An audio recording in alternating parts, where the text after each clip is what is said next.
Welcome to the world of the Jinn, not the genie in a lamp, not the blue singing spirit of children's films. The real Jinn, as recorded across thousands of years of Arabian, Persian, Islamic, and pre-Islamic tradition, is something far older, far stranger, and far more dangerous than any wish granter. Tonight we go back to the beginning, to the fire before the world had people in it, and to the beings who have never forgiven us for being here. In Islamic theology, and in the pre-Islamic Arabian traditions that came before it, the universe was not created for humanity alone.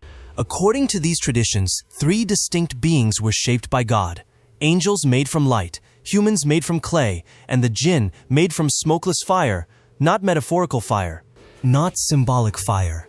A fire that burns without producing smoke, a fire we cannot see, cannot measure, and cannot put out.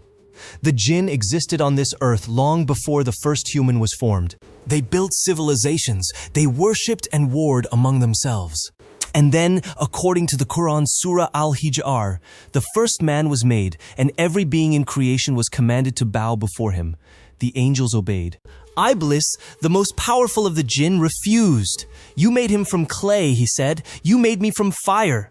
I will not bow to something lesser." And in that moment of pride, the war between Jinn and humanity began, a war that has never ended. The Jinn are not a single thing. Islamic scholars and Arabic folklore both describe an entire civilization of beings with tribes, hierarchies, territories, and distinct natures.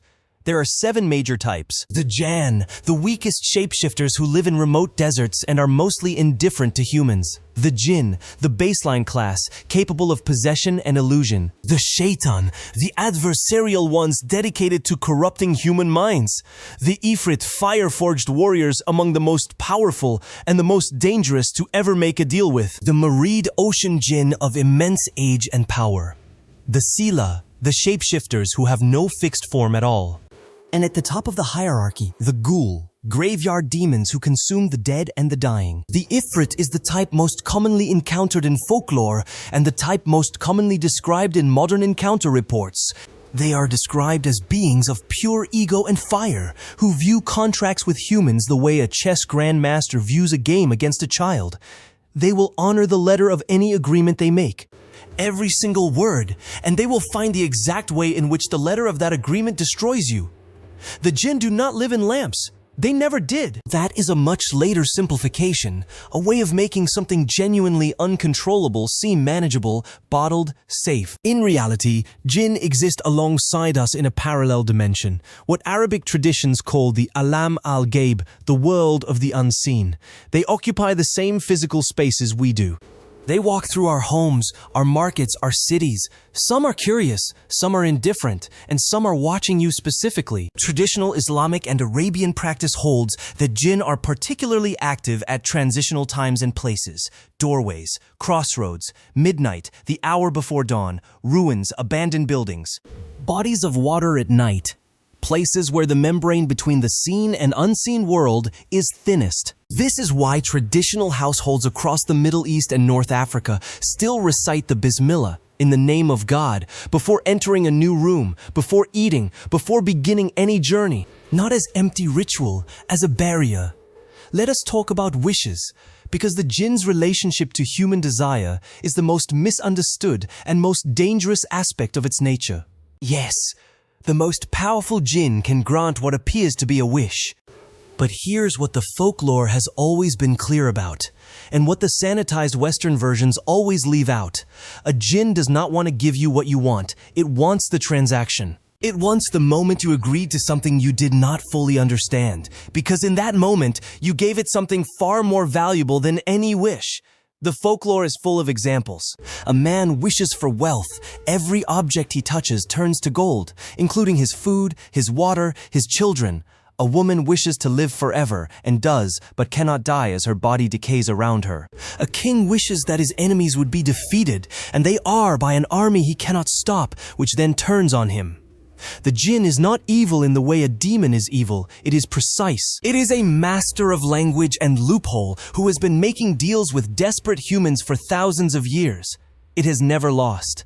Not all Jinn interactions are transactional. Some Jinn, particularly the Shaitan class, engage in possession. They do not announce themselves. They do not offer deals. They simply find a way in. Traditional accounts describe possession beginning with unusual sleep, a heaviness, vivid nightmares, waking paralysis, then behavioral changes. Then, in severe cases, complete displacement of the person's own identity. The Jinn moves in like a tenant who never leaves and eventually changes all the locks. The Islamic practice of ruqya, spiritual healing through Quranic recitation, is specifically designed to address Jinn possession and influence. It is not superstition. Across the Middle East, Southeast Asia, and North Africa, there are trained practitioners who perform this today. Not in the past, not in legend, today. The demand for their services has not decreased. If anything, in the last decade, it has grown. Among the most documented Jinn abilities is the creation of a false reality. An illusion so complete, so personally tailored to your deepest desires that you cannot distinguish it from the real world. The Jinn studies you first. It learns what you have lost, who you grieve, what you gave up, what you always wanted and never had, and then it builds you a world that contains all of it, and places you inside. And while you experience the perfect version of your life, your real body is lying somewhere, completely still, while the Jinn feeds. What makes this truly terrifying is the consent embedded in it.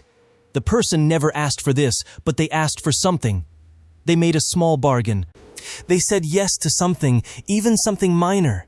And the Jinn took that yes and built a prison with a window that looks exactly like freedom. You cannot want to escape a life you believe is real. And you will not escape it. Not without help from someone who is still in the real world and who loves you enough to drag you back out of the most perfect place you have ever been. The Western Genie mythology, lamp, 3 wishes, friendly blue giant, traces directly to one source.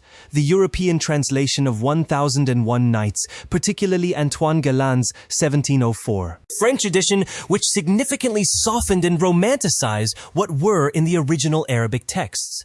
Deeply frightening stories. In the original stories, the Jinn are not helpful. They are dangerous, unpredictable, and frequently murderous. They are contained in lamps and bottles, not because they want to help, but because a sorcerer powerful enough to trap them has forced them there. And every one of them is waiting for the moment the seal is broken.